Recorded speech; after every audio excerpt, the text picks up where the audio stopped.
Greetings from Cooperstown, New York, site of the National Baseball Hall of Fame and Museum. And it is our first virtual program of the new year, 2023. We thank everybody for joining us today. It's a virtual curator spotlight that will take a very in-depth look at one of the many exhibits here at the Hall of Fame. It's called Autumn Glory. It's all about baseball's postseason, of course, a special emphasis on the World Series. My name is Bruce Marcus, and I work as the manager of digital and outreach learning here at the Baseball Hall of Fame. And I'll be joined today, man will do most of the talking, is John Odell, our curator of history. John has been with the Hall of Fame for 24 years now, started way back in 1999. John, we hope your holidays went well. Thank you for joining us today. How you doing? Hey, Bruce, thank you so much for inviting me. I love getting a chance to talk about our exhibits here at the Hall of Fame. Yes, holidays were great. And we're closing in, even more importantly, closing in on when pitchers and catchers report. So all is right with the world. Things are going along really well. It's by the way, it's a very slow time in Cooperstown to come visit the hall. So if you don't want to be accosted by lots of people, if you want the museum to yourself, this is a good time to come. We'll have thousands of people every single day in the summertime, and we'll have about a dozen today. So it's a good time to come to Cooperstown. So I'm just going to pump that up just a little bit. No lines, parking is easy, and the weather actually has been better than your typical January. Not nearly as cold as it can be this month, this first month of the year, and currently no snow on the ground. We'd like to keep it that way for a while.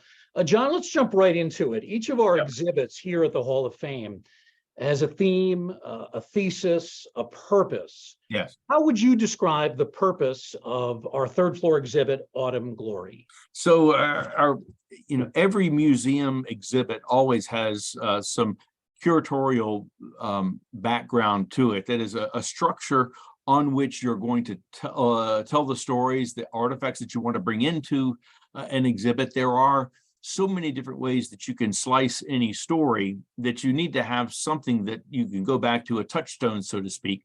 But for Autumn Glory, it's very simple. It's like, this is baseball's premium showcase. It's the crowning achievement for a franchise. The World Series, the champion merit and in-depth view of who did what and how this whole World Series played out to determine the winner. When things happen on baseball's biggest stage, and certainly the World Series is baseball's biggest stage, this is where very, very often careers and reputations are made. It's like when everybody's watching and you come through, people remember that. And honestly, it's one of the places where we have seen Hall of Famers really demonstrate how great they are when they come through in the clutch when everybody's watching. It's very, very baseball is a hard game, even more so when everybody's watching. We want to honor those who do that in the World Series. And by golly, more and more you're rooting for your team, for the name on the front of the jersey, because you don't know who's going to be there next year. So this is an opportunity this year for Houston Astros fans to come and relive the glory of a really great year. As fans all around know, you never know when that next one's going to come around. So you really have to savor it for as long as you possibly can. Today, we will be talking about some Hall of Famers, but also talking about players. I wouldn't call them obscure, but more supporting cast players who have been World Series heroes in the past. Yep. And also emerged as World Series heroes in 2022. When we talk about our Autumn Glory exhibit here at the Hall of Fame, the exhibit really has two parts. Yeah. One is more permanent, the other relating to the most recent World Series between the Astros and Phillies. John, let's begin with the more permanent part of the exhibit. That's the history of the postseason, the history of the World Series. Kind of a personal question to start, but as a baseball fan, how do you view the postseason? What does postseason baseball mean to you?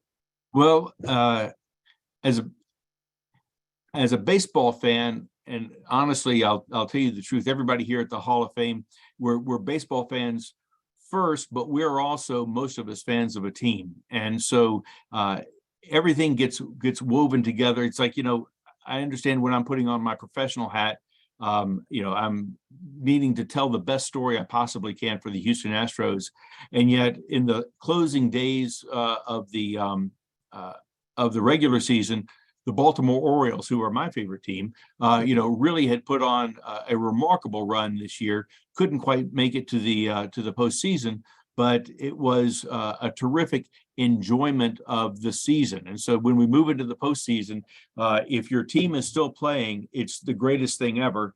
When your team isn't playing any longer, you're just looking for some great baseball, a chance to see some players that maybe you didn't get a chance to see during the regular season. And it's a chance to see, with everything on the line, and, everything is on the line in just about every one of these games. How does the team perform? I think one of the great stories of this particular postseason is the story of the Philadelphia Phillies, who just refused to say no over and over again, and we'll get into that in the World Series itself. But what a great story that was. And then on the other side, the Houston Astros, great team through the regular season, and yet how many times have we seen the best team in baseball fall in the first or second round and never even make it to the World Series? My first postseason memory is from 1972. Was watching the Oakland A's play the Detroit Tigers in the ALCS, and then watching the Cincinnati Reds and Pittsburgh Pirates in the NLCS. I seem to recall hearing Curt Gowdy and Jim Simpson, among other broadcasters. What's your first World Series that you plainly remember?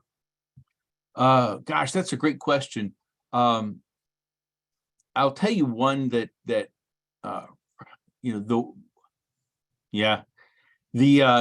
one that comes back to mind and that I just really remember just terribly well really is 1979, when the Baltimore Orioles, for the second time in less than a decade, fell to the Pittsburgh Pirates in 7 games. Yeah, It was just just terrible. And so that's one I remember. And then 83 they're able to win again. So we didn't have to wait too awfully long for the next World Series victory. But it's been 40 years since that one. So once that's one of the examples of when you win that ring, whether it's the brass ring that we get on the merry-go-round or that big gaudy World Series ring, it's a great one to get. Yeah, that may have been the first World Series where both teams had very colorful uniforms. The Orioles in that reddish orange, and of course the Pirates with the many combinations of the black and gold. Yeah. Let's go back a bit further than the 1970s in our memories. Let's go back to some of the early World Series history. So here we have a large exhibit case dealing with some of that World Series history, the early part of the Fall Classic. Most prominent here, we've got a red sweater on the left, and then the 2 jerseys on the right. John, tell us about those 3 artifacts. Yeah, I will, and I'm going to break with our script here, Bruce, and actually call out the very first item. When you come to this exhibit case, most of the time we go left to right in our exhibit cases, the way you read. As it happens, this one you go right to left because that's the way the flow of the traffic goes. And in the bottom right, that baseball is the ball that was thrown to end the 1903 World Series, making Boston the first modern world champion. So that's the Hannes Wagner struck out to end that World Series, and we've got the ball that ended it. So I think it's really neat that we've got, we have something from the most recent World Series, a lot from the recent World Series, but we have something from the very first World Series, and I think that's pretty awesome. I'm going to tell you a little bit about. So we'll move from right to left across the screen. In 1905, the New York Giants. They got specially made all black uniforms for the World Series. So it's a heavy wool, but it's October and the daytime. They wore these only for the World Series. And so it's not the typical thing that they were wearing during the course of the year. They then went out and defeated the Philadelphia Athletics 4-1. The one game they lost because they gave up a couple of unearned runs, and the final score was 2-0. So it was a very tough loss for that one game, but the team was really quite dominant. But this was given by one of the pitchers, Hooks Wiltsey, donated that to the Baseball Hall of Fame. In 1917, the Chicago White Sox had a special special uniform made for the World Series. That's an unusual thing. Usually teams just wear their usual uniform for the World Series, but this was in World War I and patriotic fever breaking out. This is when the Star Spangled Banner first began being played before baseball games. It was during World War I, and the White Sox unveiled this special Star Spangled uniform. The SOX was standard, but within the S are all of these white stars, and the entire thing is red, white, and blue. If you look very closely on the sleeve on the left, as you face the jersey, you can see a wonderfully embroidered American flag. And so this was worn by Chicago coach Kid Gleason, one of the 19th century greats. And it's a great example of the patriotic fervor that was covering the United States. A slight contrast on that red jacket that's on the far left over there. It's a World Champions jacket that Jesse Haynes, Hall of Famer, wore the following year. That is, the St. Louis Cardinals won the 1926 World Series, and so for the entire rest of the year, they wore this jersey, which says, it's tough to read it, but it says World Champions on it, and then there's the Cardinal on the bat in there, and so they wore World Champions jackets throughout the 1927 season to commemorate the fact that they were the defending world champions. Whenever you played them, whenever they were coming into town, or whenever you were going there, you were going into you were going to be playing the best team in baseball. So it's a jacket, not a sweater. Do we know the material, John? It's a heavy wool. It's a boiled wool jacket. I mean, it looks beautiful. It does. It does. I haven't really seen it up close. I haven't made a point of looking at it in particular. I've certainly passed by that exhibit many times, but it really does look nice. Yeah, it is. It's terrific. And I can understand it does have pockets on the outside. That is more typical of that style of pocket, more typical of sweaters, but jacket, and it's great. And wouldn't that be a great thing to see? I'd love to see a team come out with a limited edition jacket like that. I think it would be, if my team won the World Series and it said World Champions on it, man, I'd be all over that.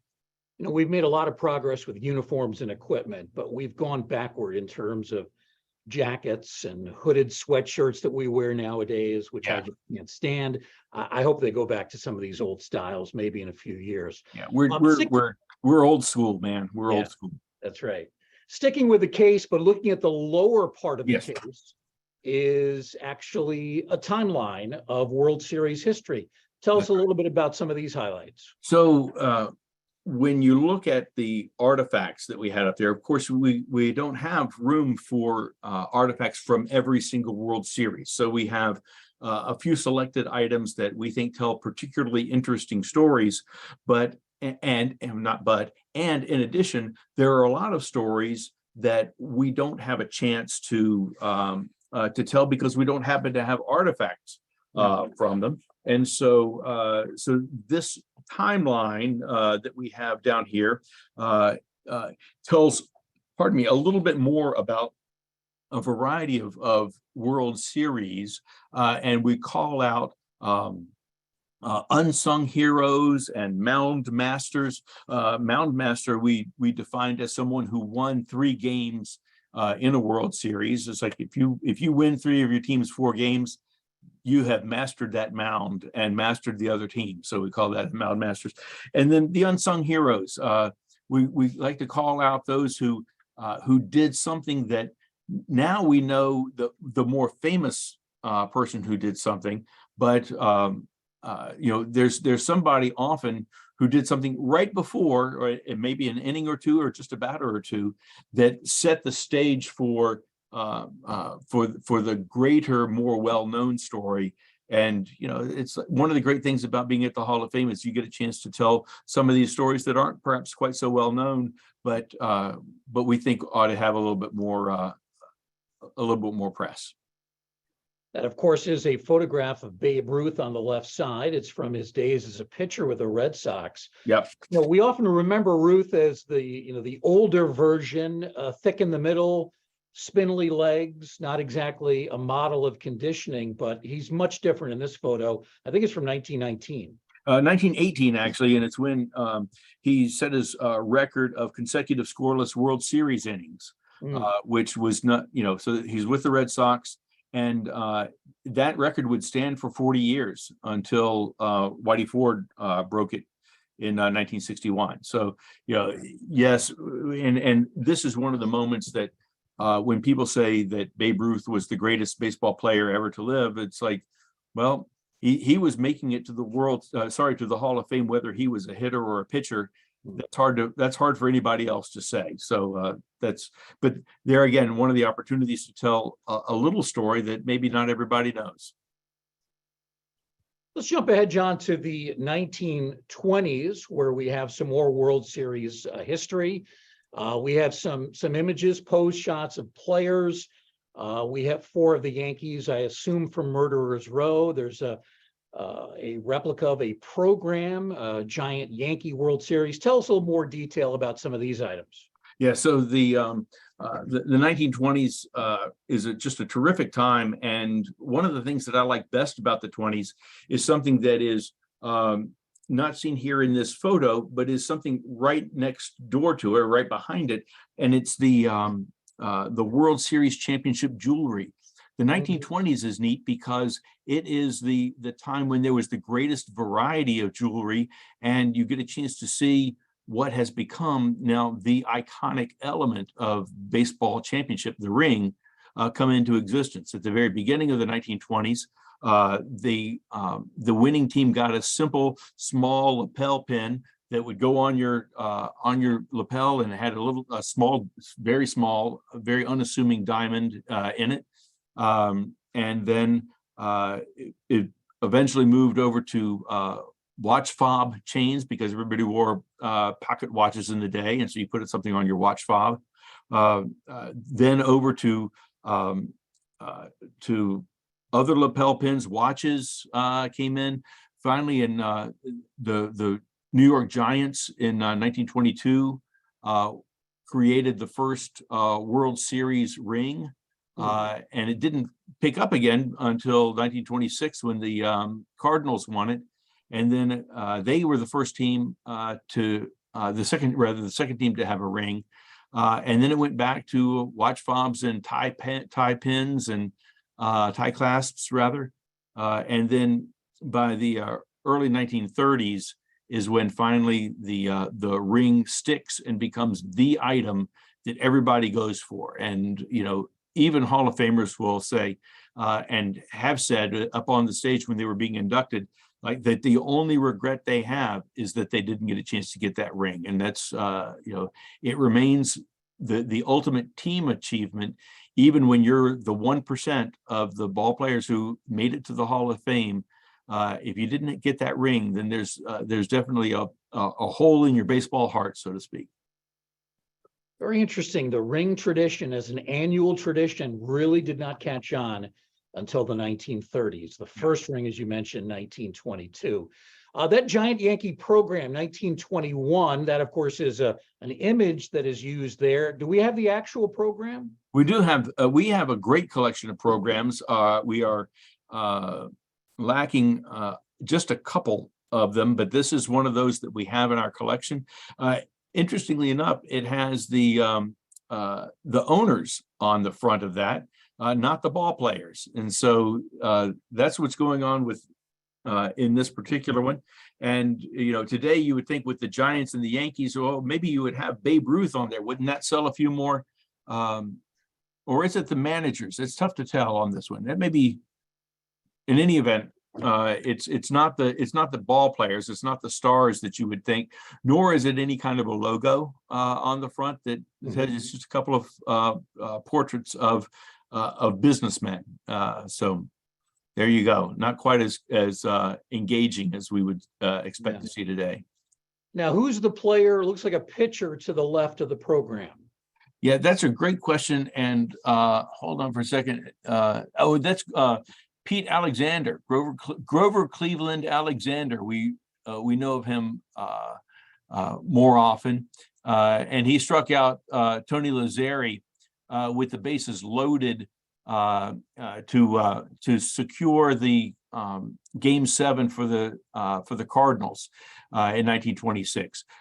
He had already won the previous day's game, pitched a complete game, and won for Game 6 to send it into Game 7. Yeah. And it's like ordinarily you would think that your pitcher, having done that, has done his job, and you would be wrong, because when it's the World Series and it's Game 7, you call the pitcher back in, even though he pitched a complete game yesterday and went out celebrating that night to celebrate the fact that he had put it into Game 7 and was in no fit condition to pitch that day. And yet he did. He came in, struck out the side, and completed the game for what we would call today a save. And so really an amazing, amazing story. John, to the far left, is that another program? That's one of the Chicago Cubs programs with the Philadelphia Athletics. That would be 1939, I think. And no, that's not right. It's going to be maybe 1930. No, yeah, maybe 30. It's tough for me to tell from here, but you can even see the difference in style between the two different programs, left and right. In this, it's just a very nice a nice piece. Yeah, it's more colorful. Looks like a slicker production at that point in time, and of course, in between the program and the picture of Grover Cleveland Alexander, 4 members of the Murderers Row Yankees. Yeah, there you go. Bookended by Garrick, I believe, on the left, and Ruth on the right. So that's the 1920s. Another interesting section in this exhibit is something called Treasured Trophies. Upon first look, this looks like a very decorative, I don't know, shall we say, salad bowl. It is not, though. It's actually a very beautiful trophy. But what specifically is this trophy? This is called the Pittsburgh Chronicle Telegraph Trophy. And the Pittsburgh Chronicle Telegraph was a newspaper that created this trophy for the 1900 postseason. So this was before the American League got started, and yet we also recognize as World Series those postseason series that were that put together the best teams, whether it was the first and second place teams that finished the year, or sometimes they cut the season, as the minor leagues often do today, in half, and so the first half winner would play the second half winner. The Pittsburgh team, Brooklyn team won this, beat Pittsburgh. It was a postseason series between the first and second place teams. Just a beautiful, beautiful cup, typical of several of different cups that we've got, and that it's like sometimes it was the team that would win just that World Series. Sometimes it was a cup that would be maintained and then presented, but brought back after the World Series. So in the way that the Stanley Cup is. So both different kinds of cups that we have in our collection. Another interesting one is this one called the Hall Cup, and that has nothing to do with Hall of Fame. Right. Now, tell us about this one. So this is in 1888. The National League and the American Association. Many people know the American Association today as a top-level minor league, or I think it may be an independent league now. But back in the 1880s, the American Association was one of the 2 major leagues, and the St. Louis Browns of the American Association, who would later end up becoming the St. Louis Browns of the American League, the Browns took their name from this team, rather to be more precise. The American League team Browns took this St. Louis Browns team, but the Giants defeated the Browns to win the 1888 postseason, and this is the cup that was created by a man named Thomas Hall, and so that's why it's called the Hall Cup. And so, if you make it, you get to name it. And so if it's the newspaper that did it, or if it was you who created it, you could issue the Markison Cup. It would have to be mighty big and silver for anybody to care about it, though. This is silver. Interesting, the two players that we see. The player on the left looks a little rotund. Yeah, he does. I think that's a function of this particular photo. Our image of the Hall Cup here is a little bit squashed. So okay. It's actually a narrower, taller cup, and that's going to be a flaw in our photoshopping as we moved it into this PowerPoint program. Well, my apologies to whomever the model was for this cup, but it is a beautiful item. It is open at the top, right? That's right. Yeah, it's open at the top. Let's talk about another great category of World Series history: classic clouts. Yeah, and really probably the four most famous World Series home runs.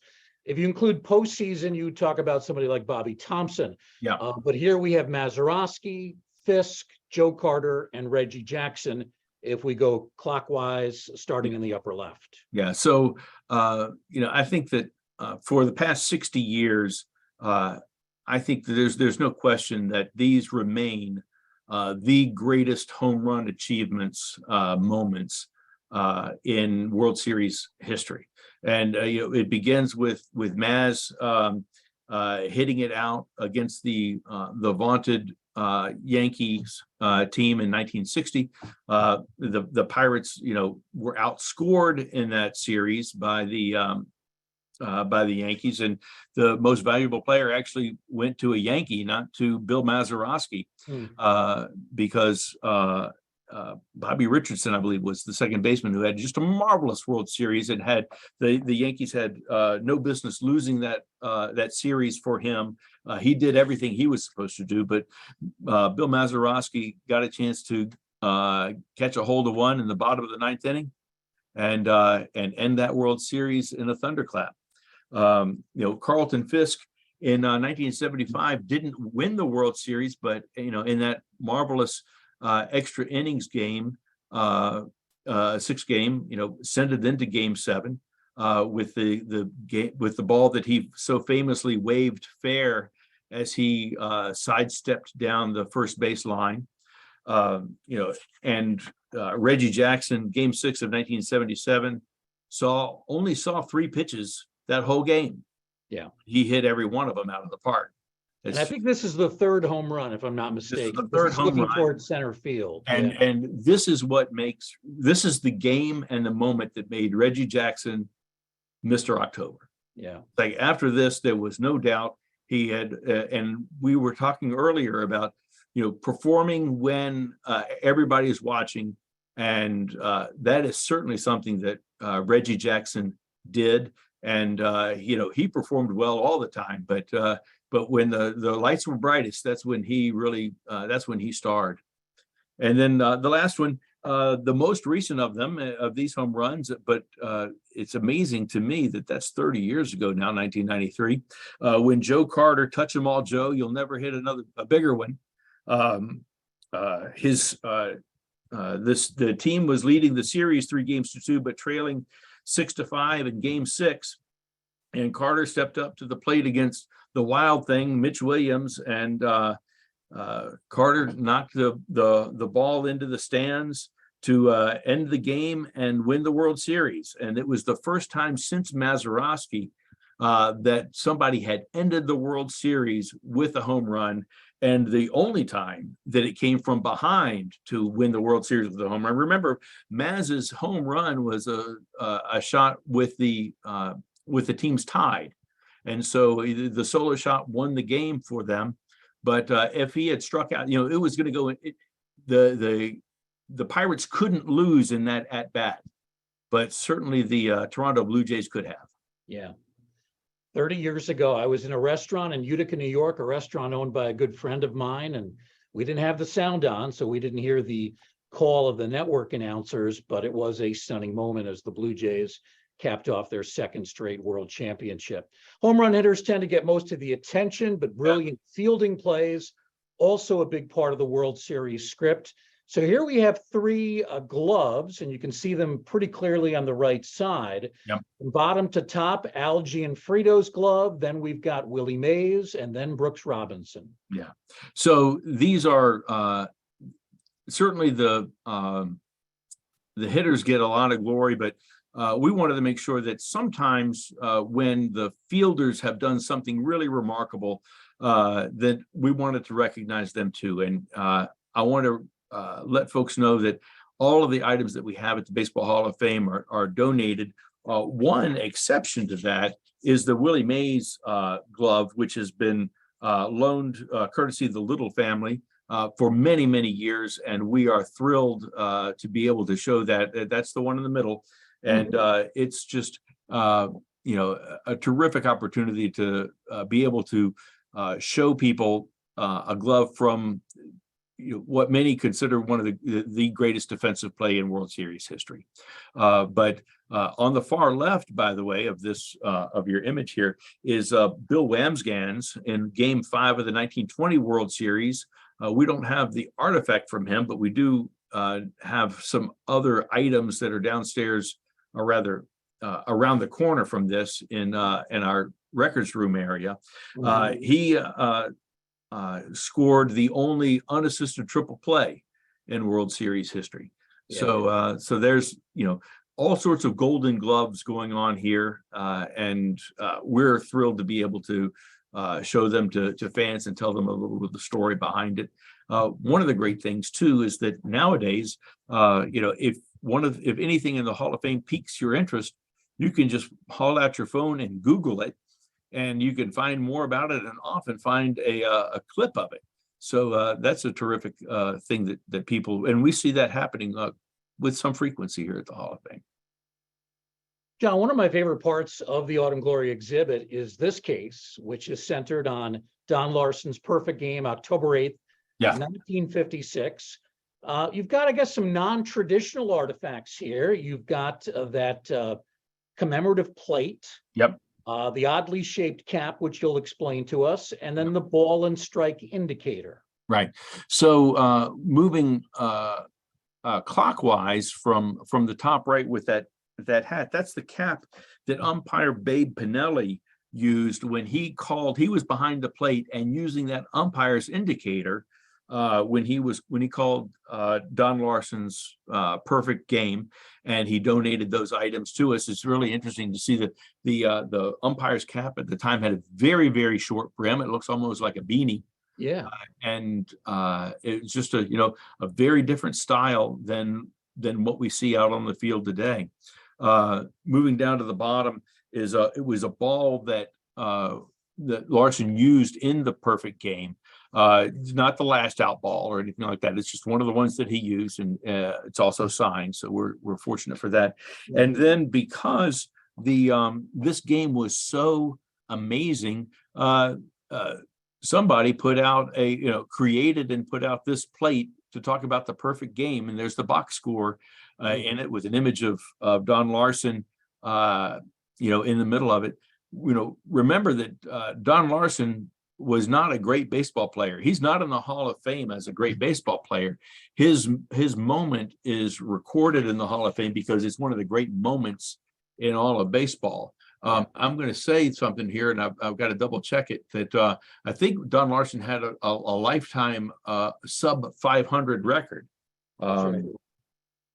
Yeah, he was probably the equivalent of, maybe a number 4 starter in his good years, maybe a number 3 starter, but he was certainly not anyone's staff ace. 81 and 91 was his career, but that doesn't include this one great postseason win, because your career stats in baseball are only your regular season stats. They don't juice them by adding them to the by adding in your postseason stats. So 81 times he won, 91 times he lost, including leading the league in losses in 1954 with 21 losses for the Baltimore Orioles. Baltimore sent him over to New York Yankees, the best trade that he ever had made for him, because he went on to throw the perfect game for him. Here we have the second no-hitter, not a perfect game, but a no-hitter thrown in postseason play. Yep. This one tends to get overlooked, but it was done by a Hall of Famer, the late Roy Halladay. Yeah. October 6, 2010, he no-hits the Cincinnati Reds, not in the World Series, but the division series, still pretty significant. Yeah, the NLDS, that's it's your first level series, postseason series, and this was he no-hit the Reds 4-0. He walked just one batter. That's the difference between Halladay's no-hitter and Don Larsen's perfect game, is that one batter that got walked. Had he not walked, then we would have had two postseason perfect games, still only one in the World Series. Interestingly enough, our research has found that there was also a no-hit game thrown in the Negro League World Series, and so our information is going to be updated in this case, as a matter of fact, to reflect that information. So Halladay's was now deemed to be the third postseason no-hitter, but Larsen's remains the only perfect game in World Series history. Very interesting. You know, whenever I see an artifact of Halladay, it always is poignant because he did die so young, such a tragic story, and it does kind of make you think a little bit more. Yeah, it does. And yes, definitely a tragic story, and reflective of all those who are, we see them on the big screen or in larger than life when they're baseball players. And yet, we all know of individuals who were every bit as meaningful or more meaningful than our personal lives, who passed on way too early. And it does cause us to reflect on all of that. I remember being asked to kind of serve as security for one of our behind the scenes tours the weekend that the late Halladay was inducted. It was actually a tour for members of his family, including his father, big man, just like his son was. And that was quite an honor to meet the family during that private tour. All right, John, let's move on to the changing part of our Autumn Glory exhibit. Every year, the Hall of Fame updates this part of the exhibit. This case, there's also a video that airs as well. So in 2022, we had the upstart Phillies against the heavily favored Houston Astros. A lot of people thought it might be a very easy victory for the Astros, but it turned out to be quite a bit tougher, went to 6 games.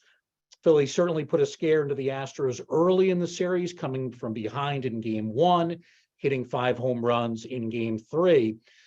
This exhibit, or this case, I should say, is really visually striking because you've packed so many artifacts into a relatively small space. Yeah. So, the World Series is I'm going to say it's one of the most nerve-wracking times for us here at the Hall of Fame. We have the president and vice president of communications go to the World Series every year because we want to be able to acquire the artifacts right then while they're fresh off the field, so to speak, because that's when the emotion is highest, and you've got the greatest feel for the story. And also, quite honestly, it's a time when everybody is so excited, they're happy to say, yes, we'd like to donate this to the Baseball Hall of Fame. And so they are there. Another side effect of that is, that when you get this item, it's the right item. When the jersey comes off of a ball player in game 6, it's the jersey he wore in game 6. And that's, that's just a wonderful thing for us to be able to confirm. Yes, every year we do this, we create this exhibit. On the left, in the top left, you'll see a a short recounting of the regular season and then the postseason, the World Series. We'll talk a little bit about each of the games that took place, and then the job of our president and vice president is to try to collect the artifacts that best tell the story of that World Series. And so certainly there were a number of great moments of this World Series, but I'm going to say that probably none was bigger than Dusty Baker, this lifetime great manager who had come so close so many times to winning the World Series and finally broke through with this one. So we wanted to make sure that we got Dusty's jersey from him. This is the one that he wore in Game 2 when Houston won the World Series. It was this first World Series win for the Houston team in this series. So that was it becomes the beginning of the victory party, so to speak. And so that's what we got that. And the rest of these stories, and we're going to talk about each of these artifacts, but each of these artifacts tells another angle, another facet of this great story of this great World Series. It really was a very, very good World Series, and a lot of back and forth coming from behind. You just never knew up until the very end, that which way it was going to come out. So that's, if you don't have a dog in the fight, that's what you want. If you're an Astros fan or a Phillies fan, you want it to be, 4 and out. Let's sweep them and get out of there. But the rest of us looking for 6 or 7 games. Yeah, it was a good 6-game series. An important thing to emphasize is that we do try to acquire artifacts from both teams, both the winning and the losing team. The Philadelphia Phillies certainly had a tremendously successful season. The player that probably symbolizes them more than anyone is their superstar, Bryce Harper. Right. Here is the helmet that he used not only in the World Series, but throughout the postseason. That's right. He played in 4 different postseason series or levels: the wild card, right, NLDS, NLCS, and the World Series. Wasn't as good in the World Series, but overall played at an incredibly high level, slugged over 1,000, hit 6 home runs. Right. And one of the things that we want to make sure of, when folks come, if you've won your league, you've done something really remarkable. It's hard to win your league. And then when you get to the World Series, I know that the Astros were favored, but the Phillies were within just a few inches of turning Game 5 around and making that and really changing the complexion of the World Series. We'll talk about that in a moment. Bryce Harper with his the C flap that's on helmets now so often. That started with Giancarlo Stanton, was the one who really changed the attitude that people had towards this protective element. So after he had his face damaged with a fastball to the face, he came back with a wire face mask, and unlike other baseball players who have come out with other kinds of protective masks, this time it stuck. Baseball players decided that, hey, with every pitcher coming in who can throw 100 miles an hour, you're only going to see a pitcher 2 or 3 times in a game. You're not going to see him 3 and 4 and 5 times in a game. They're always going to be bringing the heat, and any one of them that gets away from them can end your career or end your life, actually, if you hit in just the wrong place. So more and more ball players coming with that C flap to protect their face and protect their career. And that's what we have right here. Yeah. Harper won this, won the MVP of the National League Championship Series. We got the helmet from him, and because he didn't, so there's a little behind the scenes element going on here, because he didn't do so well in the World Series, we don't talk about him in the World Series. What we talk about is the fact that he wore this throughout the postseason, and including the National League Championship Series where he got the MVP honors. We talk about that: 8 hits, 3 doubles, 2 homers. the opportunity to talk about the greatness of the ball player at his peak moment is really what we're interested in doing. Not the fact that, oh, he didn't happen to have quite so many hits in the World Series. You mentioned the extended flap, and that really certainly sticks out on the helmet. The other thing that jumps out at me is the three-dimensional P, the Phillies logo on the helmet. It's not the old-fashioned way. It's actually a three-dimensional piece that's been affixed to the base part of the helmet. And I think it looks cool. I agree with you, Bruce. It really helps make it pop. So that's one of the changes that's happened. Minor change in equipment. So we didn't like the hoodies that they wear, but we do like the three-dimensional logos. There you go. Game one, Jeremy Pena's jersey. Now, he didn't have a great game one, although he did hit a double, and that led to a run scoring for the Astros. Right. But for the series, he goes on to win the most valuable player. Right. He's the first rookie position player to do so. I'm curious, though, John, did he donate this jersey from game one after game one, or did he do it at the end of the series? He donated that at the end of the series. This is man, Bruce, I'm going to have to go back and double check that, because I think he donated it at the end of the World Series, but I could be wrong on that. So we'll hold off on saying that. He did have series leading 10 hits. He hit 400, batted 400. He became the first rookie position player to win the World Series MVP award. A couple of things that jump out about the uniform. Over the years, the Astros have had some, rather gaudy colors and looks. I really like this style of uniform with the two thin orange stripes going down the middle around the buttons. The Astros in kind of very basic bluish font. You've also got the World Series logo on the right sleeve. Yep, you do have it. And certainly those logos that appear on World Series uniforms and caps, that does help the verification process. It does. And the other thing that we do, there's a Bruce, we have a trust but verify. Those of you who've been around for a while will remember that phrase.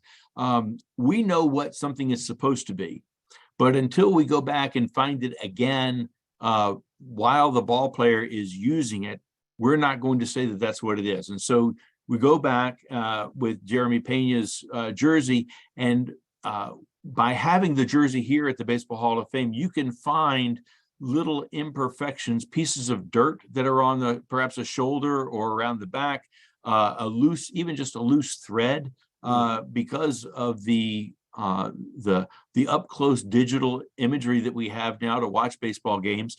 You can see the flaws, individual things.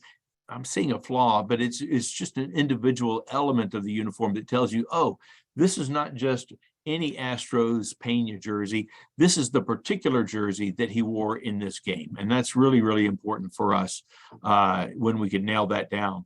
I will say that we've had times when we thought we had something and we had something just different. And so this trust but verify has worked out real well. We got a World Series bat, purportedly World Series bat from David Ortiz. We thought it was a World Series bat because at the end of the World Series, he gave it to the president of the Hall of Fame and said, "This is my bat that I used in the World Series." You'd think that would be good enough, but it wasn't for us. So we had to go back, and it turned out it had a very distinctive wrapping, lizard skin wrap on the handle. And yours truly spent many, many hours trying to find that in the World Series. He never swung that bat in the World Series, but he did in the American League Championship Series when he won the MVP of the ALCS. And so we ended up talking about the postseason that he had. This is one of the bats that he used in the postseason. And in that way, we want to make sure we're telling an accurate and true story. Yeah. But it's like, we don't want to tell somebody that, oh, this was used in the World Series when it wasn't. Yeah. Research and science are definitely a part of this process. Let's jump ahead, John, to game 3. This is another game. Phillies artifact, Alec Boehm's bat. Yeah. He was one of 5 Phillies to hit home runs. That tied a World Series record for a game. That's right. So the Phillies ended up winning that game 7-0. It was this bat in particular marked the 1000th home run in modern World Series history. And so it was collected for that reason. And then it ended up being something even greater because it marked this record-tying home run barrage that the Phillies did in this game. Just really an amazing story, and a great example of this was a team that could hit their way into anything, and it was the key to that team.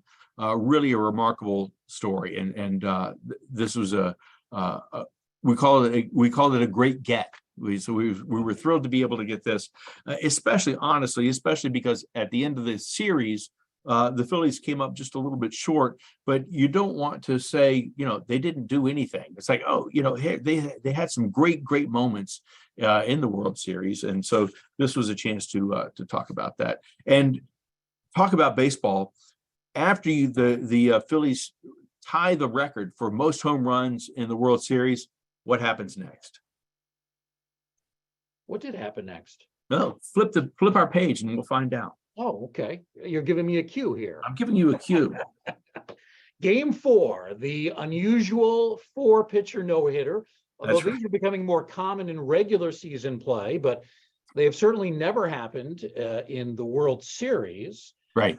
Tell us about these two items, John. We've got a signed baseball and also the scorecard from the no-hitter. That's right. So the baseball is signed by all 4 pitchers who Christian Javier, Brian Abreu, Rafael Montero, and Ryan Presley need to name check each of those guys, struck out. And then catcher Christian Vasquez also signed the ball. So he caught all 4 of the teams, and he caught the entirety of the no-hitter.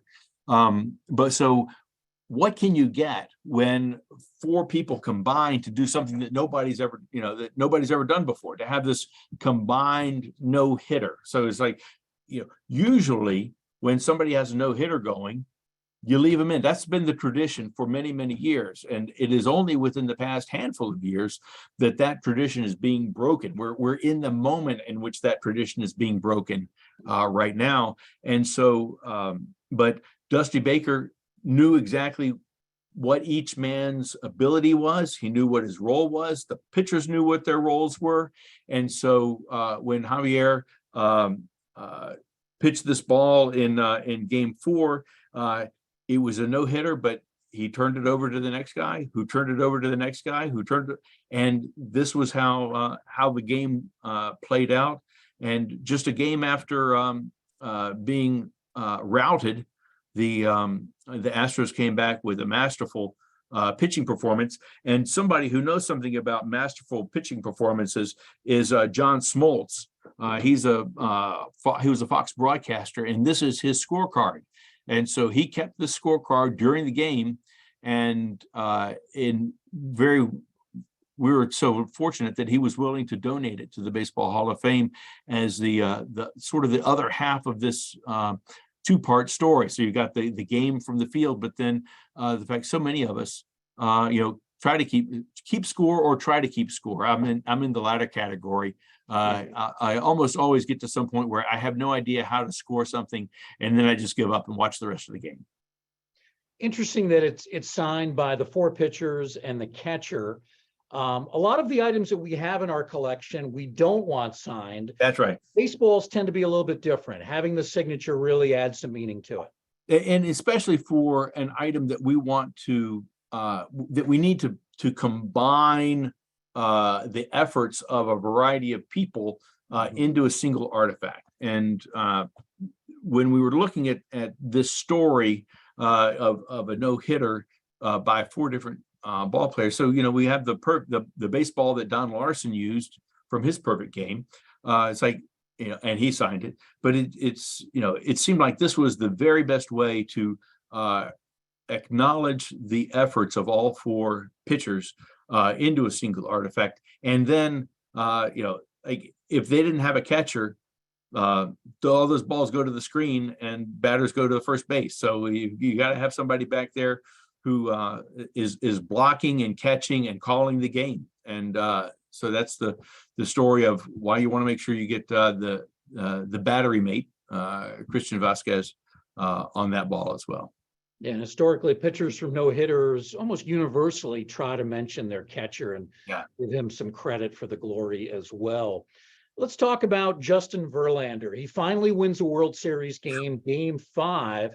Right. How important is it, John, or maybe it's not all that important, to acquire artifacts from apparent future Hall of Famers like a Verlander? Yeah, something. It's something that we're aware of. This is the Baseball Hall of Fame and museum, but we're the Hall of Fame first in our name, at least. And so we're aware when great ball players have meaningful games, when it's somebody who's going to score or reach some pinnacle, some sort of milestone. We try during the regular season, we try to get an artifact from them. In this case, it was a fellow who had come back from Tommy John surgery and had a remarkable year, and then but has been snake bitten in the World Series and postseason, in the World Series in particular. And so we wanted to make sure that we got something from him for this moment, because it was a great personal moment for him on the way to quite possibly a Hall of Fame berth here in Cooperstown. Pair of cleats perfectly laced as well. Then you have the other side of the spectrum, a far lesser known player, but he makes a crucial defensive play, basically preserves the Game 5 win. And in many ways, that changes the tenor of the series. You think about a Gene Tennis when he hit 5 home runs in 1972 in the World Series. At the time, he was a relatively little known player, although he would become a very good player and well known over the course of his career. You think of the Buddy Biancalanas of the world from the 1985 World Series. Well, here we have Chas McCormick in his glove.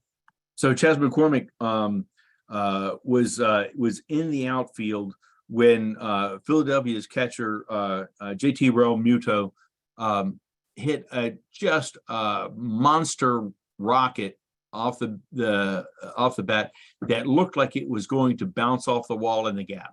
And I think it was the 9th inning. Had it done that, it would have the score was 3-2 in favor of the Astros. It would have certainly put Realmuto in scoring position with some pretty significant bats coming up, including Bryce Harper's. And it had the potential for that Game 5 when the score is 2-2, that is when each team has won 2 games. That Game 5 is just critical because it's just so hard to win 2 in a row after that. So he sprinted, he leaped for that catch, and he preserved the lead and eventually the victory as well. So just a real monster defensive time. You think about, we saw those defensive plays earlier, the gloves from the defensive plays earlier in this discussion, and I see we're running low on time, but I think we're going to be okay. And it's like this very much fits with all of those. Yeah. From Verlander to McCormick to Dusty Baker, this is really one of the great sidebar stories. Dusty has been enormously successful over a long tenure, both as a player and as a manager. Finally gets a world championship as a manager. You told us earlier this jersey, I believe, from Game 2, correct? That's right. This is from Game 2. So he had piloted his various clubs. He's been a manager for a number of clubs to 8 division championships and 2 pennants already prior to 2022. This was his 3rd pennant, but he finally won his first World Series as a skipper. We got this from that Game 2 victory. And one of the great things about Dusty Baker's is the integrity that he brings to the game, the strength. He, without drawing too fine a point on it, he really brought some credibility to this franchise, which was reeling from that 2017 cheating scandal. This was a team that very clearly won on its merits and its abilities without any doubt. And that's something that I think that Dusty Baker helped bring to the Astros and to baseball. Well, Baker was very generous, not only gave us the jersey, but also wristbands and toothpicks. Yep. Stephen has a question for us, and it has to do with the toothpick. Very He good. wants to know, is this toothpick from the World Series game used or one from his unused stash? Yes. Sorry, I had to ask. I'm happy that you asked. We did not get any of the game chewed toothpicks, but this container for toothpicks did come from Dusty Baker himself, and is where he drew his World Series toothpicks from. Now I'm going to talk a little bit about the toothpicks because it's kind of an interesting story.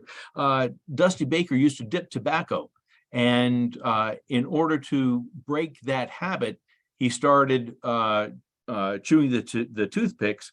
But the toothpicks are interesting because they're only sharp on one end. So they're not sharp on the part that's in his mouth, and so they're special toothpicks, and so they're the ones that he's used the entire time, and so that's I think that's kind of neat. And then he's worn these personalized wristbands for many years. They're created by a fellow who only makes them for certain ball players. And you have to reflect well on the game and as a human being for him to be willing to create a wristbands for you. So I think that's kind of neat as well. Toothpicks, wristbands, and a more traditional jersey, all from the great Dusty Baker. And we conclude just with a visual here of 5 of the many World Series rings. Each year, essentially a sample ring, exactly like the rings the players, coaches, managers, and front office receive, is donated to the Hall of Fame by the Commissioner's Office and is featured in a very large exhibit case up in this exhibit, Autumn Glory. John, we really appreciate your time and your insights into a terrific exhibit. Thank you. Bruce, it's been my pleasure, and glad to be able to talk with you and to everybody here. I do have to call out one thing. I'm sorry that we started so early in the day. My good friend, former colleague, and now high school teacher, James Yasko, is one of the biggest Astros fans in the world, and I'm sorry he was been in class right now teaching the future leaders of America. But I had to mention him because I think he's doing great work. Anybody who's teaching in high school today deserves all sorts of kudos and a raise. So there you go. Very well. Good shout out to James Yasko. John Odell, our curator of history here at the Baseball Hall of Fame, joining us for this week's first program, virtual program of the new year, a virtual curator spotlight about our Autumn Glory exhibit, Autumn Glory, located on the 3rd floor. And you can watch or look at this exhibit in its current format, really all the way till probably December of this year, maybe January of next year, when the newest incarnation of Autumn Glory takes its place. Yeah, it'll be through the end of November at least. But we'll try to get the new guys in as quickly as we possibly can. So if you're an Astros fan, come now. Don't wait until the end of the year. John, we appreciate your time. We thank everybody for joining us for this virtual curator spotlight. Have a great day, everyone. Take care.